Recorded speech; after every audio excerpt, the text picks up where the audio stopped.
இந்தியாவிற்கு சுதந்திரம் எப்ப கிடைத்ததுன்னு உங்களுக்கு தெரியுமா? ஆமா, நீங்க எப்போ சார்? கங்கனா ரனாவத் பத்தி கேக்குறீங்களா இல்ல நம்ம இந்தியாவோட பத்தி கேக்குறீங்களா? இந்தியாவிற்கு சுதந்திரம் 1947ஆம் ஆண்டு கிடைக்கல. நமக்கு கிடைத்தது பிச்சை. ஆமா ஆமா ஆமா. So much of disrespect within that interview. So much of disrespect. இவ்வளவு அவமானம் இந்த நாட்டை யாருமே பண்ண முடியாது இவங்க பண்ற மாதிரி. அவ ஒரு காசுக்காக அடிமையாகி போன ஒரு பொண்ணு ரொம்ப தெளிவா சொல்லிட்டாரு.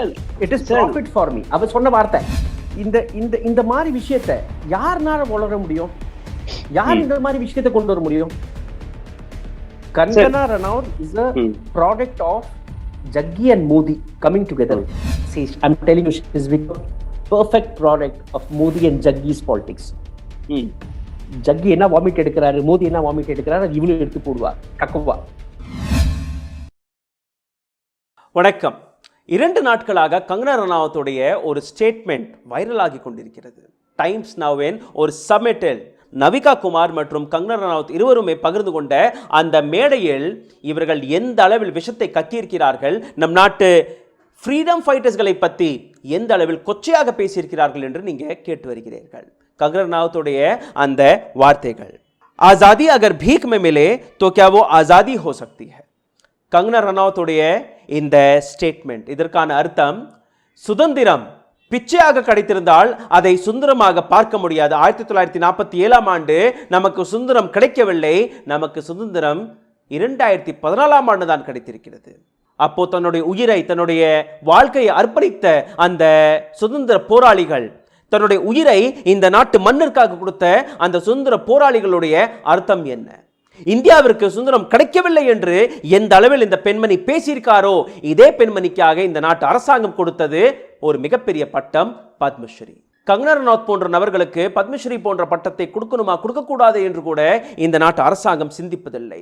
இதே பெண்மணி தான் நம் நாட்டு விவசாயிகளை பார்த்து இவர்கள் தீவிரவாதிகள் என்று எடுத்து காட்டினார். அதற்கு பின் இவருக்கு Y+ செக்யூரிட்டி கிடைத்து விட்டது. அதாவது நம் நாட்டு விவசாயிகள் தீவிரவாதி என்று கூறிவிட்டாலே போதும், உங்களுக்கு அரசாங்கம் பட்டத்தை கொடுத்து விடுவார்கள், சலுகைகளை கொடுத்து விடுவார்கள். இதே பெண் தான் கோட்டையும் அவமானப்படுத்தி இருக்கிறார். அதாவது இந்த நாட்டு சட்டத்திட்டங்களை நான் மதிக்க மாட்டேன், இந்த நாட்டு கான்ஸ்டிடியூஷனை நான் மதிக்க மாட்டேன், இந்த நாட்டிற்கு சுதந்திரமே கிடைக்கவில்லை என்று இந்த பெண்மணி நினைத்திருக்கிறார். காரணம், இந்த பெண்ணிற்கு பக்கபலமாக இருக்கக்கூடிய மத்திய அரசாங்கம். கோர்ட் எத்தனையோ முறை தேதியை குறித்த பின் கூட அந்த பெண் கோர்ட் வாசலை மிதிக்கவில்லை. கடைசியில் கோர்ட் கங்கனா ரனாவத்திற்கு எதிராக அரெஸ்ட் வாரண்ட் கொடுத்த பின் தான் கோர்ட்டுக்கு சென்றிருக்கிறார் இந்த பெண். இது போன்ற பெண்ணிற்கு எதற்காக பத்மஸ்ரீ பட்டம் கொடுக்கப்பட்டது என்கிற அந்த விளக்கத்தை இந்த அரசாங்கம் கொடுத்தே தீர வேண்டும். இதை பற்றி இன்னும் ஆழமாக பேசுவதற்காக நம்மளுடன் இணைந்திருக்கும் நபர் பியூஷ் மானுஷ் அவர்கள். வாருங்கள் சார். வணக்கம் சார். வணக்கம் ராகுல். இந்தியாவிற்கு சுதந்திரம் எப்ப கிடைத்ததுன்னு உங்களுக்கு தெரியுமா? ஆமா, நீங்க எப்போ சார்? கங்கனா ரனாவத் பத்தி கேக்குறீங்களா இல்ல நம்ம இந்தியாவோட பத்தி கேக்குறீங்களா? இந்தியாவுக்கு சுதந்திரம் கிடைத்து 7 வருஷம் தான் ஆயிருக்கு சார். ஆமா, உங்களை யாரும் ஏமாத்திட்டாங்க. தியரி ஸ்டார்ட் பண்ணிருக்கீங்க. நோ நோ, உங்களை ஏமாத்திட்டாங்க சார். இந்தியாவிற்கு சுதந்திரம் 1947ஆம் ஆண்டு கிடைக்கல. நமக்கு கிடைத்தது பிச்சை. ஆமா ஆமா ஆமா. நமக்கு கிடைத்தது. And in fact, Rahul, the tragedy of that whole interview, let's come to the point directly, without going here and there for the audience. Yes. ஒரு 30 நிமிஷம் 34 நிமிடம். ஆமா, நீங்க ஃபுல்லா என்கிட்ட ஃபார்வர்ட் பண்ணீங்க. ஆமா, I saw that, it was 30 minutes interview, Rahul, not 15. Okay. 30 minutes. Right. The full interview is on Times Now. That link full பாக்கும்போது what was very sad is that என்ன ரொம்ப ரொம்ப ரொம்ப வேதனை என்ன இருந்ததுன்னா, இன்ஃபேக்ட் த மோஸ்ட் டிராஜிக் விஷயம் வெளியே வரல. இன்னும் அந்த இன்டர்வியூ பார்த்தா நான் தெரிஞ்சுக்கிட்டேன். என்ன சொல்றேன்னா, பாகிஸ்தான் ஒரு இஸ்லாமிக் ரிபப்ளிக் ஆயிடுச்சா, ஆசிஃப் அது கட்டுதான மாதிரி.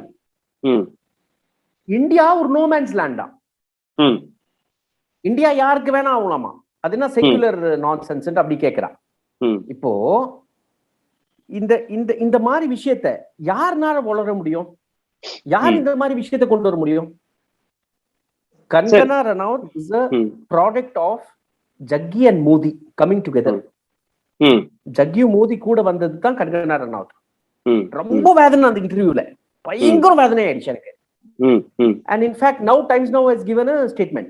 Kangana Ranaut may think India got independence in 2014, but this cannot be endorsed by any true Indian. This is an insult to many millions of freedom fighters who gave their lives so that present generation can live a life with self-respect and dignity as free citizens of democracy. இந்த statement 2 நாட்கள் கழிச்சு வந்திருக்கு. நவிகா குமார் அந்த இடத்துல கைத்தட்டு சிரிச்சிருக்காங்க. அங்கே அமர்ந்திருந்த கோட்டு சூட்டு போட்டிருந்தாங்க அனைவருமே கைத்தட்டி சிரிச்சிருக்காங்க. ஸோ எந்த அளவு கங்கனா ரனாவத் அந்த இடத்துல கேள்விக்காக நிற்கிறார்களோ அதே முறையில் அங்கே இருந்த டெலிகேட்ஸ்களும் இந்த கேள்விக்கு முன் தான் நிற்கிறார்கள். எப்படி இந்த மாதிரி விஷயத்தை கைத்தட்டி சிரிக்க முடியும் என்று எனக்கு தெரியவில்லை. The sad thing is that the kind of idiocracy that flew out of her mouth that's been endorsed today. You know, she has been awarded a Padma Shri. What more damage can India go through? We are listening to these kind of lunatics. Utter lunacy. Sir, Jaggi Vasudev ஒரு விஷயம் சொல்றாரு. என்ன சொல்றாருன்னா, தீபாவளிக்கு வந்து பட்டாசு வெடிங்க, 3 நாள் office போங்க சரியாயிடும்ட்டு. ஃபர்ஸ்ட் தீபாவளிக்கு பட்டாசு வெடிக்கிறதா இல்லையாங்கிறது ஒருத்தர் சாய்ஸ். நம்ம பேசணும் அதை பத்தி. இல்லப்பா சாமி, இதனால நிறைய ஆபத்து இருக்கு. யாருக்கு ஆபத்து இருக்கு? தயாரிக்கிறவங்களுக்கு ஆபத்து இருக்கு, வாங்கி விற்கிறவனுக்கு ஆபத்து இருக்கு, பயன்படுத்துறவனுக்கு ஆபத்து இருக்கு, நாட்டுக்கு ஆபத்து இருக்கு, பயன்படுத்தாதவனுக்கு ஆபத்து இருக்கு. இது ஒரு விஷயம். பட் நீங்க அதுல ஏதோ தத்தியம் கொடுக்கறதுக்கோ அதுக்கு எதுக்கோ சயின்ஸ் கொடுக்கறதுக்கோ பதிலா நீ வந்து 3 நாள் ஆபீஸ் போய் நட, என்ன நான்சென்ஸ் இது? இது திருப்பியும் கண்கண்ணா ரிப்பீட் பண்றா. இது நாவிகா குமார் அவகிட்ட கேட்கும் போது, ஆமாமா நிறைய பேர் வந்து புரிஞ்சுக்கல என்ன அப்படின்ட்டு ஒரு டுமில் விடுறான். And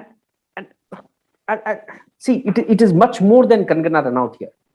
This country is going through a phase where right away when she says that India has never got freedom, India has got freedom now, what she means to say is that her thought is very clear that we are going towards a Hindu Rashtra and this is the path forward and this is the way it is going to be. So that means we are going to get a new constitution also. Religion cannot take over politics. This is a very simple thing. It is as simple as that. Pakistan has gone into ruin because they placed religion above politics. Afghanistan has gone into ruin because they placed religion above politics. We need to learn from these countries. இவங்க கிட்ட நம்ம கத்துக்கிறதுக்கு பதிலா we are ditching what is precious to us. Correct. See, maybe secularism, the word would have come into the constitution much later in 70s. But please go through the preamble of the constitution written in 1950. Every individual in this country has a right to practice his own religion. आजादी अगर भीख में मिली है तो क्या आजादी हो सकती है? கங்கனோடைய இல்ல ராகுல், நம்ம இல்ல இந்த நான் என்ன சொல்றேன், நம்ம இந்த டிபேட் விட்டு வெளியே வந்துடலாம். ஏன்னா அது ஒரு அவ ஒரு காசுக்காக அடிமையாகி போன ஒரு பொண்ணு ரொம்ப தெளிவா சொல்லிட்டாங்க. It is profit for me. அவ சொன்ன ஒரு வார்த்தை சொல்லிடுறேன். ஐ வில் நாட் ஃபர்ஸ்ட் சொல்றா ஐ எம் தேஷ் பக்த், நான் நாட்டுக்கு நான் பேட்ரியாட்டுங்கிறா முதல்ல.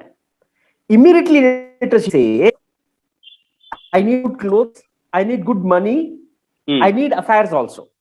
Yes. And if I do all these things, people question me.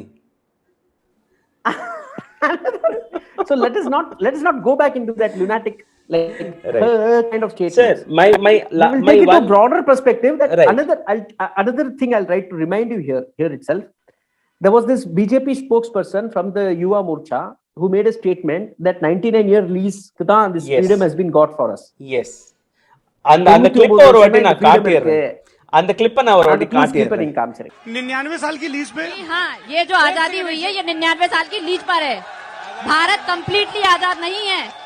एक सेकंड अरे ये बहुत बड़ी बात कर रही हैं. 99 साल की लीज थोड़ा एक्सप्लेन करेंगे? जी हाँ, आप इतिहास के पन्ने उठाकर देखिए. उस टाइम पर जो ब्रिटिश सरकार में जो नेता थे, मैं बता रही हूँ, ये ब्रिटिश क्राउन ने भारत को 99 साल की लीज पर दिया हुआ है. ये कंप्लीटली आजाद नहीं है भारत, और ये भी कांग्रेस वालों की ही देन है जो है. People will understand how BJP is portraying whatever their WhatsApp university forwards, வாட்ஸ்அப்பில் வரக்கூடிய மெசேஜஸ்களை எப்படி மெயின் ஸ்ட்ரீம் பிளாட்ஃபார்மில் இப்போ எடுத்து வைக்க ஆரம்பிச்சிட்டாங்கன்னு நீங்கள் பாருங்கள். லல்லன் டாப்போடைய பிளாட்ஃபார்மில் இது நடந்திருக்கு, which is a India Today group. Times நவுல நடந்திருக்கு, which is again a Times group, right? So இந்த மாதிரி நீங்கள் கொஞ்சம் கொஞ்சமாக தன்னுடைய பொய்களை மெயின் ஸ்ட்ரீம் பிளாட்ஃபார்மில் வைக்கும்போது ஒரு குறிப்பிட்ட சமுதாயம் அதை நம்ப தொடங்கிடும், ரைட்? நல்லாவே நம்புறாங்க. இன்னும் ரொம்ப முக்கியமான ஒரு விஷயம் என்னன்னா ராகுல், think that they don't have anything to celebrate for. இவங்க அடிமையா இருந்தாங்க. அதே பிளாட்ஃபார்ம்ல வீர் சாவர்கர் பத்தி பேசுறாங்க. He was a pensioner of the British. Yes. He received arms from the British. Let us be very clear about it. Yes. There are people who have died for this country. I'm not even, see, a person will break inside the prison. I agree with his, even if I agree with his forgiving letters, even if he sought forgiveness, there's nothing wrong with it. People will break, people will come to pressure. But you are receiving a pension from the British people. How, and you are asking the British people to increase your pension. And you are the person who are telling not to participate in the freedom struggle. I may have hundreds of things against the Congress. I may have hundreds of things against Gandhi. I may have hundreds of things against Jawaharlal Nehru. But I cannot twist facts. I cannot manipulate things. I cannot put it forward like that. நான் வந்து போய் பேசி அதை twist பண்ணி அதை வைக்க முடியாது. இந்த நாட்டு 70 வருஷத்துல பல பிரச்சனைகள் இருந்திருக்கு இந்த நாட்டுல. There have been problems in this country for the past 70 years. Sir, if you ask me, ditch the country altogether. Yes. If you ask me, so much of disrespect within that interview, so much of disrespect. இவ்வளவு அவமானம் இந்த நாட்டை யாருமே பண்ண முடியாது இவங்க பண்ற மாதிரி. சார், ஒரு விதத்தில் நீங்கள் பார்த்தீர்கள்னா சாவர்கரை வந்து ஈவன் மகாத்மா காந்தியை ப்ரைஸ் பண்ணி எழுதியிருக்காரு. He himself admitted him as a freedom fighter, and he was a freedom fighter. That is, there is no question about it. But Godse, a person who killed Mahatma Gandhi, அவரை பார்லிமெண்ட்டில் price பண்ணக்கூடிய பிரக்யா சிங் டாக்கூர் போன்ற நபர்கள் இருக்கும்போது, then what more you will do? இதே நேரத்தில் மோடி அவர்கள் என்ன சொல்றாருன்னா பிரக்யா சிங் டாக்கூரை நான் மன்னிக்க மாட்டேன்னு. But she is an MP today. Rahul, I'm reminded of a very important thing about Nirmala Sitharaman. Now, what Nirmala Sitharaman பண்ணாங்கன்னா, she went to the United Nations.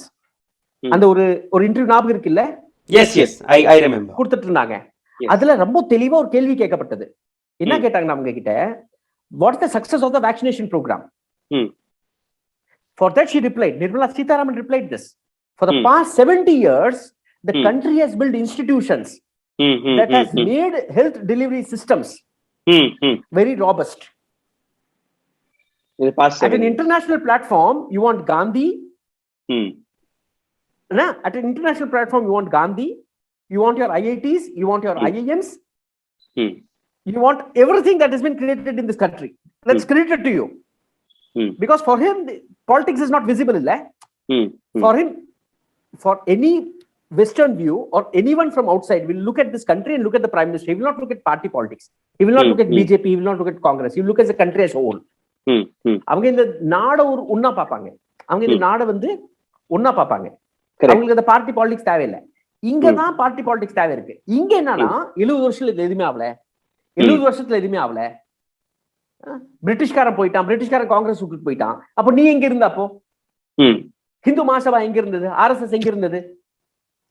நீ என்ன காண போயிட்டியா? There were only few people, no? Only few people died for this country, isn't it? Let's accept this fact. Bhagat Singh, we can count them in the fingers. Right. We cannot even count you amongst those few. Even today, only a few people are fighting for this country. True. Not people like these. Not people who live off the system. So if more insult to this country cannot be done, more damage cannot be done than what this Sanghi ecosystem is doing. Right sir, இதே இடத்துல இன்னொரு விஷயம் வருது. This is BJP's politics where they are trying to portray their fake ideology into the system. இன்னொரு பக்கம் பார்த்தீங்கன்னா காங்கிரஸில் இருக்கக்கூடிய சல்மான் குர்ஷீத் போன்ற நபர்கள், ரைட், 1986 ஒரு புஸ்தகம் அவர் எழுதுகிறாரு. அந்த புஸ்தகத்தில் அவர் என்ன சொல்கிறாருன்னா, இந்தியாவிற்கு சுதந்திரம் கிடைத்த போது சீக்கியர்களுடைய பாப்புலேஷன் இஸ்லாமியர்களுடைய பாப்புலேஷனுக்கு 10 மடங்கு தான் இருந்தது. ஆனால் எங்களுக்கு கிடைத்த அந்த துக்கம் வந்து அவர்களால் தான் எங்களுக்கு பல பிரச்சனைகள் வந்தது. ஸோ 1984 நடந்த ரைட்ஸ் வந்து ஹிந்து அண்ட் சீக்கியர்கள் செய்த தவறால் அவர்கள் கிடைத்த தண்டனை. அதே விஷயத்தை மீண்டும் ஒரு முறை அவர் ரிப்பீட் செய்திருக்கிறார். இப்போ 10ஆம் தேதி ஒரு புக் ரிலீஸ் ஆகிருக்கு. அந்த புக்கில் அவர் என்ன எழுதியிருக்காருன்னா, Hindutva can be compared with ISIS and Boko Haram, which is a terrorist organization, right? So what is this ideology? No, they are giving fodder to the BJP. You see, BJP needs these people. BJP needs this kind of Vellore Ibrahim. BJP needs எங்க police commissioner இருக்காரு சேலத்துல. அவர் வந்து பாகிஸ்தான் எவ்வளவு celebrate பண்ணிட்டு அவன் மேல case நிறைய போடணும்னு இன்னைக்கு ஒரு எடிட்டோரியல் எழுதியிருக்காரு. Murugan after all is an Dalit இல்ல? Correct. They need these people. They need people from the minorities to keep fueling it, either inside their own system, ecosystem, or outside the ecosystem, so that they will be relevant. They want conflict. They are living off conflict. They're thriving off conflict. And Congress is doing that. Congress is a senseless organization. No, it's a senseless organization. It is non-disciplined. It has no discipline in it. Whatever Rahul noble intentions may be, whatever Sonia Gandhi's intentions might have been, they are unable to create an organization which is able to protect this country. That's a sad fact of it. So these are the people who will keep feeding them. They will keep making them relevant, to make their voices relevant. இவங்க வாய்ஸ்க்கு relevance கொடுக்கணும்ல BJP வாய்ஸஸ்க்கு. அப்போ தேவைப்படுது இந்த மாதிரி ஆளுங்க. Sir, Kangana ரனாவத்துக்கே மறுபடியும் வந்துடலாம். Because it's a very important thing. Kangana ரனாவத்துக்கு வந்து இந்தியன் டாக்ஸ் பேயர் பணத்தால் அந்த லேடிக்கு வந்து செக்யூரிட்டி கிடச்சிருக்கு, Y+ security, which has close to 20 commandos. Just imagine எவ்வளோ பணம் அந்த பெண்ணுக்கு போய் கொண்டு இருக்கிறது என்று. இன்னொரு பக்கம் பார்த்தீங்கன்னா அவங்களுக்கு பத்மஸ்ரீ கிடைச்சிருக்கு. பத்மஸ்ரீக்கு அப்புறம் ஒரு சர்டன் கவர்மெண்ட் எய்ட்ஸ் எல்லாம் அவங்களுக்கு கிடைக்க தொடங்கிடும். கங்கனா ரனாவத் அப்படி என்னதான் சாதிச்சிட்டார், அவருக்கு வந்து இது போன்ற ப்ரிவிலேஜஸ்கள் கிடைத்து கொண்டு இருக்குது. இதே இன்டர்வியூவில் நீங்கள் பார்த்தீங்கன்னா கங்கனா ரனாவத் கொடுத்த ஸ்டேட்மெண்ட், எனக்கு என் மீது இந்த ஸ்டேட்மெண்ட்டுக்கு அப்புறம் 10 கேசஸ்கள் போடப்படும். நவிகா குமார் அதுக்கு பதில் கொடுக்கறாங்க, நீங்க மும்பைல இல்ல, மும்பைல இருந்தா தான் அந்த மாதிரி கேसेस வரும். டெல்லில. that was an important thing. மறந்தே போச்சு எனக்கு. நீங்க டெல்லில இருக்கீங்க. So just imagine. டெல்லில இருந்தா எது வேணா பண்ணலாம். டெல்லில இருந்து எது வேணா பேசலாம். Which is clear that Delhi, that means central government is supporting these two. Absolutely, it's very clear. It is supporting the முக்கியமான பாயிண்ட் அது மறந்துருச்சு எனக்கு. Yes, it is supporting these two, right? So இதை வந்து எந்த அளவில் சீரியஸான விஷயம்னு நீங்கள் பாருங்கள். லைக் ஒரு நேஷ்னல் லெவல் பிளாட்ஃபார்மில் உட்காந்துட்டு they are not only defaming our freedom fighters, they are also creating a new ideology. அதில் இன்னொரு ஸ்டேட்மெண்ட் இருந்துச்சு, for my family Prime Minister Modi and Home Minister Amit Shah is superstars. And for that she admits, yes, even for me too. And we are fortunate enough that Prime Minister Modi is our like PM now. See, I'm telling you, she's the perfect product of Modi and Jaggi's politics. Jaggi enna vomit edukararu, Modi enna vomit edukararu, ivulu eduthu poduva kakkuva. That is all that to it. It's very sad. I hope law takes its own course and India va shame பண்றதுக்காக அவளுக்கு உரிய தண்டனை இருக்கு நம்புறேன். So இவங்க கையில் பத்மஸ்ரீ இருக்கணுமா இருக்கக்கூடாது sir? No, it is irrelevant now. எனக்கு அது Padma Shri award has lost its relevance. இந்த கவர்மெண்ட் என்னென்ன அவார்டு கொடுக்குது, it's lost its relevance. நம்ம அதை பத்தி பேசவே வேணாம். Because the government prerogative. நம்ம டிசைட் பண்றது இல்லைல்ல, அது கவர்மெண்டோட prerogative. அது டிசைட் பண்ணிடுச்சு. ஆனா இவங்க கையில கேசஸ் இருக்கணுமா இல்லையா நம்ம டிசைட் பண்ணணும். ரைட், சட்டம் டிசைட் பண்ணணும். ரைட், கண்டிப்பா கேசஸ் கையில இருக்கணும். Right, okay, thanks a lot sir. Like உங்களுடைய நேரத்தை ஒதுக்கி இதை பற்றி தன்னுடைய கருத்துக்களை பகிர்ந்ததற்காக thank you so much. Thank you so much. Thank you so much. Piyush Manush அவர்களை நீங்கள் கேட்டீர்கள். இப்போ இந்த கான்வர்சேஷனில் கங்கனா ரனாவத் பேசிய ஒவ்வொரு வார்த்தையும் நான் எடுத்து காட்டியிருக்கிறேன், கேளுங்கள். கங்கனா ரனாவத்துடைய இந்த வார்த்தைகளை கவனமாக கேளுங்கள்.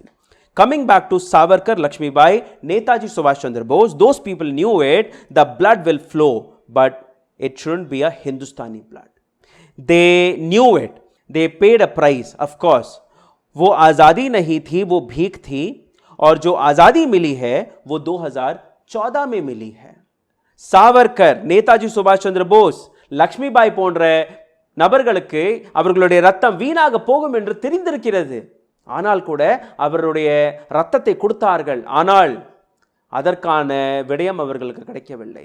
அவர்களுக்கு கிடைத்தது, இந்த நாட்டு மக்களுக்கு கிடைத்தது சுதந்திரம் அல்ல, பிச்சை மட்டும்தான். உண்மையான சுதந்திரம் 2014 ஆண்டு தான் கிடைத்தது. இதுதான் வார்த்தைகள், கங்கனா ரனாவுத் கக்கிய அந்த விஷங்கள். சிந்தித்து பாருங்கள். இது மட்டுமல்ல, இதை தாண்டி கங்கனா ரனாவுத் பேசிய மற்ற வார்த்தைகள். இங்கே மட்டும் கங்கனா ரனாவுத் நிற்கவில்லை. என் மீது இதற்கு மேல் வழக்குகளும் போடப்படும். அதற்கு நவிகா குமார் பேசிய வார்த்தை, கவலைப்படாதீர்கள், நீங்கள் டெல்லியில் இருக்கிறீர்கள், மும்பையில் இருந்தால் மட்டும்தான் உங்கள் மீது வழக்கு போடப்படும். அதாவது மத்திய அரசாங்கம் கங்கனா ரனாவுத் மற்றும் நவிகா குமார் போன்ற நபர்களுக்கு எந்த அளவில் சப்போர்ட் செய்து வந்திருக்கிறார்கள் என்று பாருங்கள். ஒட்டுமொத்த சோஷியல் மீடியாவில் இன்னைக்கு கங்கனா ரனாவுத்திற்கு, நவிகா குமாருக்கு எதிராக எத்தனையோ நபர்கள் எழுதி வருகிறார்கள். சோஷியல் மீடியாவில் போய் ஹேஷ்டாக் கங்கனா ரனாவுத் என்று நீங்கள் சர்ச் பண்ணி பாருங்கள், உங்களுக்கு புரிந்துவிடும். கங்கனா ரனாவுத் இன்னைக்கு வரை மன்னிப்பை கேட்கவில்லை. கங்கனா ரனாவுத்திற்கு எதிராக ஒரு வழக்கு கூட போடப்படவில்லை. பிஜேபியில் இருக்கக்கூடிய எத்தனையோ நபர்கள் முன் வந்து கங்கனா ரனாவுத் பேசியது தவறு என்று மட்டும் கூறியிருக்கிறார்களே ஒழிய, ஆனால் கங்கனா ரனாவுத் மீது எந்த விதமான வழக்கையும் போடவில்லை. அதற்கான காரணம் என்ன? எதற்காக கங்கனா ரனாவுத் கையிலிருந்து பத்மஸ்ரீ போன்ற பட்டத்தை பிடுங்கிவிடக்கூடாது? எதற்காக கங்கனா ரனாவுத்திற்கு கொடுக்கப்பட்ட அந்த Y+ செக்யூரிட்டியை பிடுங்கிவிடக்கூடாது? மக்கள் என்ன எழுதி வருகிறார்கள் என்று நீங்களே கேட்டுவிடுங்கள். ஆதித்ய பிரதாப் சிங் எழுதியிருக்கிறார், what rubbish of someone fame and media attention, she insulted all our freedom fighters, she is raising her finger on such brave hearts. Kangana ரனாவுத்தை பற்றி இவர்கள் எழுதியிருக்கும் அந்த வார்த்தைகள் வெறும் தன்னுடைய மீடியா அட்டென்ஷனுக்காக எதை வேணாலும் பேசிவிடலாம் என்று இந்த நபர்கள் நினைப்பது மிகவும் தவறான விஷயம். நம் நாட்டு சுதந்திர போராளிகளை பற்றி எப்படி இந்த பெண்மணி பேசலாம் என்று அந்த கேள்வி எழுப்பியிருக்கிறார். இது சரியா என்று கேட்டிருக்கிறார். இன்னொரு நபர், after 99 years lease, new general knowledge added to the dictionary that freedom fighter were beggars. இந்தியாவை 99 வருட லீஸில் தான் எடுத்திருக்கிறார்கள். இதை கூறியதும் இதே பிஜேபியை சார்ந்த யூத் விங் ஸ்போக் பர்சன். இதே வரலாற்றில் இன்னொரு விஷயத்தையும் சேர்த்து விட்டார்கள். அதாவது இந்தியாவிற்கு சுதந்திரமாகி கொடுத்த அந்த சுதந்திர போராளிகள் பிச்சைக்காரர்கள் என்று. இதைவிட கேவலமாக யாரும் எழுத முடியுமா என்று எனக்கு புரியவில்லை. எதற்காக கங்கனா ரனாவுத் இந்த அளவில் இவருக்கு சலுகைகள் கிடைத்து கொண்டிருக்கிறது? எதற்காக இந்த அரசாங்கம் அவர் மீது எந்த விதமான ஆக்ஷனும் எடுப்பதில்லை? அதாவது இந்த நாட்டு மக்களுக்கு எதிராக விஷத்தை கக்கி கொண்டிருக்கும் இந்த பெண்ணிற்கு எதற்காக அரசாங்கம் சப்போர்ட் கொடுத்து வருகிறது என்று நீங்களே புரிந்து கொள்ளுங்கள். இந்த நாட்டை இரண்டாக பிரிப்பது யார் என்று நீங்களே புரிந்து கொள்ளுங்கள். நன்றி, வணக்கம்.